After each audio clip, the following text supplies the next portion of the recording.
Cəlilabad şəhəri, Heydər Əliyev prospekti, Dədə Qorqud Köçkülər kəşməsidir. Gördüyünüz kimi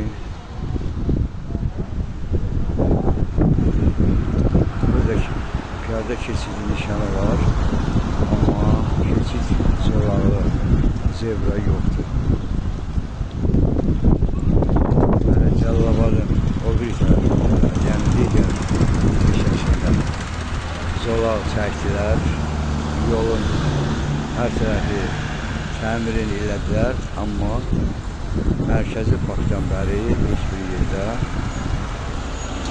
giriş görülmədi. Bura elə bil ki, Cəlilabad şəhəridir, Cəlilabad şəhərdən aid bir yerdir.